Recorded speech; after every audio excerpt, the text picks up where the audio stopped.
တရက်နေ့ cosplay event တော့က Family Guys ကတော့ငါတဲ့က Mark Griffin cosplay လေးကိုအလုံးမအားရကြတဲ့ကနေ2ရက်နဲ့အပြီးဘယ်လိုမျိုးပြင်ဆင်ခဲ့ရဆိုတာလေးကို vlog အတူလေးရိုက်ထားခဲ့ပါတယ်ပထမရက်မှာတော့ t-shirt လေးချုပ်အောင်မှာဖြစ်လို့ t-shirt ပိတ်စာကိုပေါ့နော်ရှာဝယ်ရပါတယ်ယူသနာပလာဇာနာကပေါ့နော်ဒီဆိုင်လေးက t-shirt အစတွေပဲရောင်းနေဆိုင်ပေါ့အဲ့ဆိုင်မှာရခဲ့ပါတယ်အိမ်ရောက်တော့သပင်တူလေးကိုပုံသွင်းပါတယ်မက်ကသပင်အတူဆိုပေမဲ့အိမ်မှာသပင်အရှိပဲအလွယ်ရတာမို့လို့ရှိရဲ့သပင်တူလေးကိုပဲ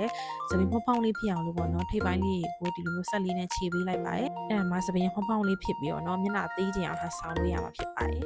ပြီးတော့အင်ဂျီလေးစချုပ်ပါတယ်အင်ဂျီကတော့အဖြူနဲ့ပန်းအောင်တစ်ဝက်စီပေါ့နော်အဖြူပိတ်စာကတော့အိမ်မှာရှိပြီးသားမို့လို့မဝယ်တော့တာဖြစ်ပါတယ်ရက်ကလည်းနီးနေပြီပေါ့နော်ဒါချုပ်တာဆိုရင်နောက်တစ်ရက်ပဲလို့တော့ပေါ့နော်တစ်ပတ်ခါလောက်ကြာရင် event ပွဲရှိရမို့လို့အမြန်ချုပ်ရဆိုတော့လွယ်ကူကူ course လို့ရတဲ့ character ကိုပဲရွေးလိုက်တာဖြစ်ပါတယ်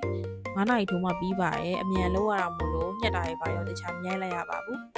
ပြီးရင်မက်ရဲ့ခေါင်းစွပ်လည်းလောရအောင်ပေါ့နော်ခေါင်းစွပ်ကရှာညောင်တစ်မျိုးလုံးနှံ့နေရလုံးဝရှာမတွေ့ရဲ့အဆုံးမှာအနှွေးရဲ့တစ်ထဲဝဲလိုက်တယ်ပေါ့နော်အဲ့နှွေးတွေကိုဖြတ်ပြီးတော့ခေါင်းစွပ်လေးပြန်ချုပ်ပါတယ်ခေါင်းစွပ်ကတော့လက်ချုပ်ကောဆက်ချုပ်ရောနှစ်ခုလုံးပေါင်းပြီးချုပ်ပါတယ်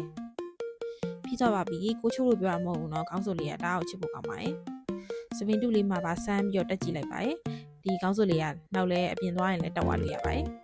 ဆိုတော့ Mark character လေး cosplay ဖို့အတွက်ပြင်ဆင်ရတာတော့ဒီလောက်ပါပဲကိုကပဲ Mark ဖြစ်ဖို့ငွေခွက်လာတာမသိဘူးပေါ့နော်မျက်မှန်တို့ပေါင်းပြီလို့ဆိုတော့ကိုမှရှိပြီးသားဖက်နှက်ကအစားပေါ့နော်သူနဲ့အရောင်တူဖက်နှက်ကရှိပြီးသားမဟုတ်လို့အခြားတော့အများကြီးပြင်ဆင်ကြမလို့ပါဘူး